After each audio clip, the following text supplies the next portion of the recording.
Street photography is all about seizing those spontaneous, raw moments of life where every photo tells us a story of its own. John has mastered the art of finding beauty in every day. Let's welcome him to the stage to share his passion towards street photography.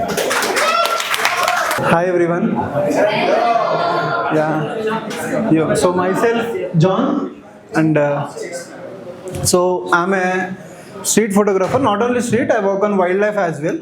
So any platform of any space where light beginning. Yeah, thank you for being here. So as I introduced myself, so this was my first picture. So actually I did my photography diploma in Hampstead College. So where we have, so we used to have 1 hour of class and 45 minutes of what we call assignment timing. So I got the time. So suddenly, to complete the rule of thirds assignment, we went to the streets, and I saw, borewell works happen. Borewell works అయితుంటాయి కదా, అక్కడ borewell work జరుగుతుంది. ఈయన బీహార్ అని అనుకుంటా. So ఆయన అట్లా నడుచుకుంటూ వెళ్తున్నాడు. నేను చూసి నాకు అనిపించింది, మేము యాక్చువల్గా స్ట్రీట్ పాస్ చేసి వెళ్తున్నాం, సడన్గా ఇట్లా ఫ్లాష్లో కనిపించింది. సరే ఇట్లా కాదరబాయ్ అని చెప్పి ఒక నిమిషం ఆగినప్పుడు ఈయన, అది ఆయనకు మాస్క్ లేకుండా యాక్చువల్గా. నేను దానికి ముందు రోజే, ఇది మనకి అసాసిన్ క్రీడ్ తెలుసు కదా ఎవరికన్నా, అసాసిన్ క్రీడ్లో వాడు ఒక సాంగ్ ఉంటుంది, వాడు టాప్ హిల్లో ఇట్లా నుంచొని ఉంటాడు, స్మోక్లో నుంచి ఇట్లా బయటకు వస్తాడు ఇక్కడ వరకు కట్టుకొని. సో ఆ ఐడియా వచ్చింది నాకు, రిఫరెన్స్. సో ఏం చేసినా అప్పుడు యాక్చువల్గా మీకు తెలుసు కదా, ఒకసారి పైప్ వేస్తే 3 seconds 4 seconds టైం ఉంటుంది, అంటే ఫట్ వెళ్ళిపోతుంది స్మోక్. సో అప్పుడు మనోడికి చెప్పిన, నువ్వు ఉంచో ఇట్లుండు అని చెప్పి, ఇట్లా స్మోక్ ఇట్లా పైకి వస్తుంది. సో అలా తీసా, ఒక 4-5 షార్ట్స్ తీసా, అందులో ఇది ఒకటి. సో సడన్గా అయిపోయింది. ఈ నెవరు ఫోటో మీకు ఎప్పుడు వస్తుంది, ఏ ఎమోషన్ మీకు ఎప్పుడు తగులుతుందని. సో ఇది నాకు ఒక హీరోయిటిక్ సీన్ టైప్ అంతే, beauty shot, not much of an emotional, beauty shot I can call it. So will go to the next image. So yeah, thank you.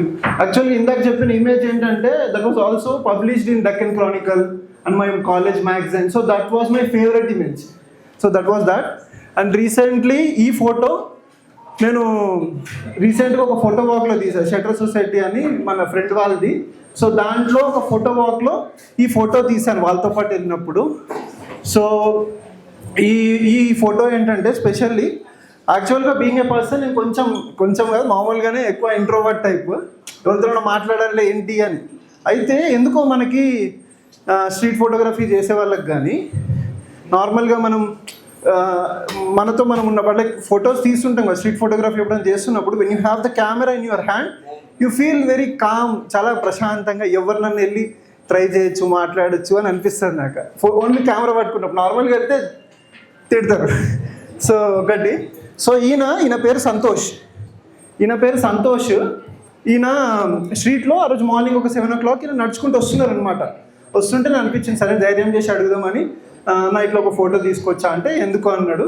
ఇట్లనే తిరిగి తీసుకుంటాం, ఇట్లా ఒక ఫోటో తీసుకొచ్చా అంటే, సరే తీసుకోమన్నాడు. సో అప్పుడు ఈయన ఫోటో తీసే ముందు అన్నాడు, నేను ఫోటో ఇస్తా కానీ నాకు ఈ ఫోటో ప్రింట్ చేసి ఇస్తారా అన్నాడు. సరే ఇస్తా, అంత ఇంట్రెస్ట్ ఉంది మీకు, నైస్, ఎందుకు మీకు ఫోటో అన్నా. సో ఆయన అన్నాడు, యాక్చువల్గా మా ఫ్యామిలీ బీదర్లో ఉంటుంది మా ఫ్యామిలీ. కాకపోతే ఏంటంటే మేము చిన్నగా, ఆయన ఇక్కడికి వచ్చి ఒక 20 years అయిపోయింది, ఫ్యామిలీని వదిలేసి వచ్చిండు. సో ఇక్కడే స్ట్రీట్స్లో ఉంటాడు, తింటాడు అట్లా. సో ఆయన ఊరు వెళ్ళలేదంటే ఎప్పుడు. సో ఆయన ఏమంటాడంటే, ఈ ఫోటో నాకు కడిగిస్తే నేను మా వాళ్ళకి పంపిస్తా, నా ఫోటో వాళ్ళకి నన్ను చూడ చాలా రోజులు అయింది, నా ఫోటో పంపిస్తా అని. సో నేను అడగలే ఎట్లా పంపిస్తారు, కాంటాక్ట్లు ఉన్నారా లేదా, ఏమి అడగలే. అని అన్నాడు, నా ఫోటో నాకు ఒకటి కావాలి, నా దగ్గర ఫోటో లేదు అన్నాడు. సో అప్పుడు నాకు మంచిగా అనిపించింది అసలు. సో అప్పుడు ఈయన ఫోటో ఇది తీసిన, సో ఈయన ఫోటో ఇది తీసి, సో ఈ చార్మినార్ స్ట్రీట్లో తీస్తున్నాం కదా, so I want this to be like this. So ఇలా గోల్డెన్ అవర్లో ఇలా ట్రై చేసి ఈ ఫోటో తీసుకున్నాను. సారీ, నేను ఇంకా ఆయన దగ్గరికి వెళ్ళి ఆ ఫోటో ఇవ్వలేకపోయాను due to my busy. But ya, so ఈయన పేరు Santosh, but is I know how you call it, like solo traveller అనుకోవచ్చు, it depends upon your perspective. So అలా ఈ ఫోటో నాకు చెప్పాలనిపించింది మీకు. సో స్ట్రీట్స్లో మీరు రకరకాల మనుషుల్ని కలుస్తుంటారు, హూ గేవ్ యూ. కొంతమందిని కలుస్తుంటే వైరాగ్యం అనిపిస్తుంది, కొంతమందిని కలుస్తుంటే ఒక్కళ్ళు ఎంత సంతోషంగా బతుకుతున్నాడు అనిపిస్తుంది. సో అట్లా ఈ ఫోటో మంచిగా అనిపించింది నాకు. సో నెక్స్ట్ యా, సో ఈ ఫోటో యాక్చువల్గా mother and son. Okay, so ఇది రీసెంట్గా ఒక 1 month బ్యాక్, ఇది ఫోన్లో తీసిన photo. Okay, so mother and son ఇక్కడ మన షేక్పేట్ దగ్గర నేను ఒకరోజు ఒక షూట్ పని మీద వెళ్తుంటే బండి మీద సడన్గా చూసిన, ఇట్లా మనకు ఒక 100 feet దూరంలో ఆవిడ రోడ్ పక్క నుంచి వెళ్తుంది. చూడంగానే సడన్గా షాక్ అయిపోయినా. ఇప్పుడు నార్మల్గా మనం చూస్తాం మనుషుల్ని, రకరకాల కండిషన్లో ఉంటారు వాళ్ళు అంతా. ఆమె నడవలేకపోతుంది, బ్యాక్ బోన్ లేదు, అదే బ్యాక్ బోన్ ప్రాబ్లం అంటే ఆమెకి. సో నేను ఫస్ట్ ఈమె చూసి కొంతమంది కావాలని చేస్తారు అనుకున్నా, ఏంటి ఇంత ఎక్స్ట్రీమ్ ఉంటారా అసలు అనిపించింది. పక్కకు బండి ఆపి పక్కన పాండబ్బాయిని అడిగిన, అన్న ఏంటి ఈమె ఇట్లుందంటే, ఆమెకి బ్యాక్ బోన్ ప్రాబ్లం ఉందన్న, డైలీ టైంలో వస్తారు, ఇట్లా అల్లుని అడిగి ఫుడ్ చేసుకుంటారు, ఆమెకి ఎవరు లేరని. సో అప్పుడు నాకు ఏమనిపించిందంటే, ఒక మదర్ యొక్క మదర్ తల్లి ప్రేమే కాకుండా ఎంత పుష్ ఉంటుంది. ఇప్పుడు మనకు చిన్న చిన్న వాటికే ముందుకెళ్ళాలంటే ఆలోచిస్తాం. ఎక్కడో ఒక దాంట్లో సేయింగ్ ఉంటుంది కదా, ఏమనంటే you are not a stone, you have to either నువ్వు పరిగెత్తనీకి రాకపోతే నడుచుకుంటూ రాకపోతే పాక్కుంటూ వెళ్ళండి. కానీ నిజంగా పాక్కుంటూ వెళ్తుంది. నాకైతే అట్లా అంటే అంత కష్టపడి తను ముందుకు తీసుకెళ్తుంది, ఏదో ఒకలాగా ఎత్తుకొని వెళ్ళొచ్చు అంత.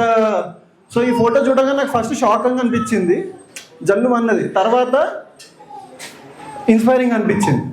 ఎంత ఉంటుంది అసలు, అదే ఆ సినిమాలు అంటాడు తల్లిని మించిన యోధుడు ఎవరు లేడని. సో అట్లా అనిపించింది. సో అప్పుడు ఇది యాక్చువల్గా నేను ఏం చేసిన అంటే, ఈ జీబ్రా క్రాసింగ్కి వచ్చే వరకు వెయిట్ చేసిన, ఎందుకంటే జనాలు ఇక్కడ రోడ్ దాటుతారు, where they want to walk. So wait చేసి కరెక్ట్గా మేము క్రాస్ చేస్తున్నప్పుడు చిన్నగా ఫోన్లో ఫోటో తీసుకున్న సైడ్ నుంచి అంతే. సో తర్వాత వెళ్ళి నార్మల్గా నాకు కుదిరితే కొంచెం ఫుడ్ వాటర్ అవి ఇచ్చి సైలెంట్గా వచ్చేసిన వెనకాలకి. సో ఏంటంటే బీయింగ్ ఏ ఫోటోగ్రాఫర్ కానీ ఎనీ ఆర్టిస్ట్, సింపతియే కాదు, బీయింగ్ ఏ హ్యూమన్, సింపతిని దాటి మనం కొంచెం ఎంపతి చూపించి చేయగలిగిన దాంట్లో ఏదో ఒకటి చేసి సైలెంట్గా సైడ్కి వచ్చేస్తే బెటర్ అనేది నా ఫీలింగ్. కనీసం ఏదో చూసి జాలిపడ్డం కంటే వెళ్ళి ఒక చేస్తే ఏదో ఒకటి చిన్నదాన్ని అవుతుంది కదా. సో అదొకటి. లాస్ట్ ఒక టైం అయిపోతుంది తెలుసు, last photo. So my final photo, ఇది కూడా మొబైల్లో తీసిందే, ఒక 3 years back, 3 or 2 years back. So ఈ ఫోటో స్టోరీ ఏంటంటే, ఇది MMTS ట్రైన్లో తీశాను.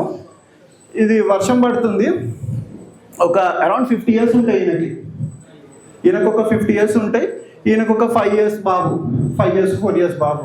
సో మీకు ఏమనిపించింది ఫోటో చూడగానే? జనరేషన్ ఇంకా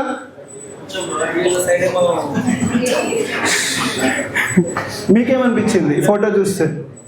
కొంతమంది అదే రకరకాలు. ఇప్పుడు నాకు చూడంగానే కొంతమంది ఏం చేస్తారు, మేబీ కొంతమంది బాబుని తీసి ఉండొచ్చు ఎట్లా ఆడుకుంటున్నాడు.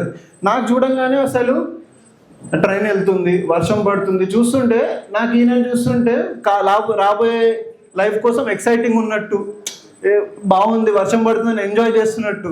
ఈయననేమో జరిగిపోయిన కాలాన్ని గుర్తు తెచ్చుకుంటున్నట్టు, మేబీ జరగబోయే దానికోసం ఎక్సైట్మెంట్, జరిగిపోయిన దాని గురించి బాధో ఇంకేం చేయాలను. సో ఇది చూస్తున్నప్పుడు ఇట్ రిప్రజెంట్ ద లైఫ్ అనిపించింది. పైగా ఆ వర్షము, ఆ బ్రీజ్, అదొక డ్రమాటిక్ అనిపించింది. So I call it a dramatic world. మీరు చూస్తుంటారు కదా ఎప్పుడు వైట్ ఫ్రేమ్లో చూస్తుంటే లైఫ్ ప్రతి సీన్లో. So that is what it is. So yeah, thank you so much everyone. I hope you got